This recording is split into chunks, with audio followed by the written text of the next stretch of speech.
سنے فرمایا وعباد الرحمن الذین، ماں رحمان کے بندے وہ لوگ ہیں یمشون علی الارض، جو چلتے ہیں زمین پہ ہونن، عاجزی اختیار کرتی ہوئی ہے۔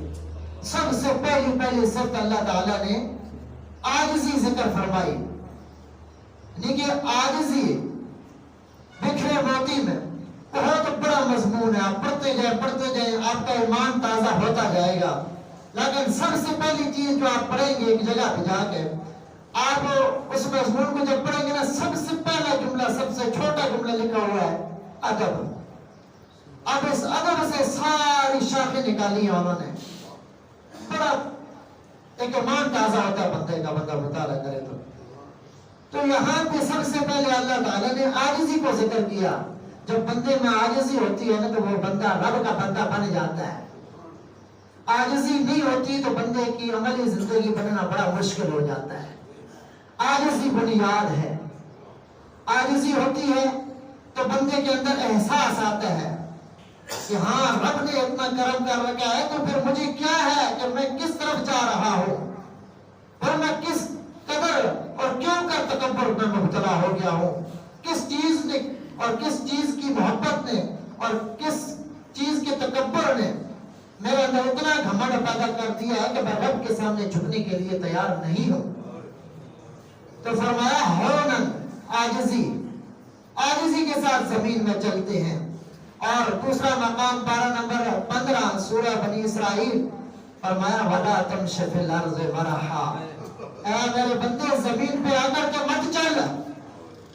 اگر تو اکڑ کے چلے گا تو کیا کر لے گا؟ إِنَّكَ لَن تَخْرِقَ الْأَرْضَ وَلَن تَبْلُغَ الْجِبَالَ طُولًا، نہ تو اکڑ کے چلے گا تو زمین کو، میری بنائی ہوئی زمین کو پھاڑ سکتا ہے، نہ تو اکڑے گا تو پہاڑوں کی بلندیوں تک اپنی گردن کو لے جا سکتا ہے۔ تیری اکڑ اتنی نہیں ہے، تو جب اتنا بھی نہیں ہے کہ تو چلے زمین پھٹے، اتنا بھی نہیں ہے کہ تیری گردن پہاڑوں کو کراس کر جائے، تو پھر تکبر کس چیز کا؟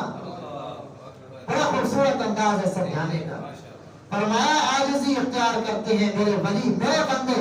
وَإِذَا خَاطَبَهُمُ الْجَاهِلُونَ قَالُوا سَلَامًا، اور جب وہ جاہلین سے مخاطب ہوتے ہیں، نہ واقف نہ علم لوگوں سے، بد زبان لوگوں سے، تو قالوا سلاما، کہتے ہیں السلام علیکم۔ یہ السلام علیکم وہ نہیں ہے جو ہم ایک دوسرے کو کرتے ہیں، یہ جان چھڑانے کے لیے جو کہتا ہے اچھا بھائی تم ٹھیک ہو، ٹھیک ہے السلام علیکم، یہ ہے وہ، یعنی الجھتے نہیں ہے، وہ آگے سے گالی بکواس نہیں کرتے، یہ مطلب ہے۔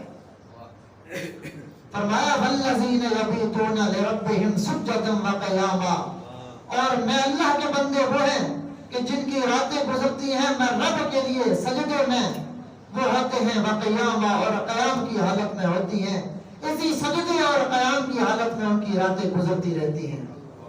اور ہماری راتیں، اگر ہماری شادی بیاہ آ گئے تو پورے گاؤں کو ہم سونے نہیں دیتے، معذرت کے ساتھ ناراض نہیں ہونا۔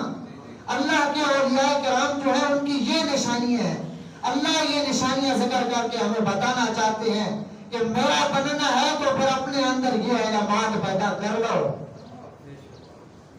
فرمایا والذین یقولون ربنا اصرف عنا عذاب جہنم، اور وہ لوگ یقولون جو کہتے ہیں ربنا، اے ہمارے رب، اصرف عنا عذاب جہنم، پھیر دے ہم سے جہنم کے عذاب کو، ان عذابها کان غراما، بے شک اس جہنم کا جو عذاب ہے بندے کو اپنی لپیٹ میں لے لینے والا ہے۔ یا اللہ اس عذاب سے ہمیں بچا لے۔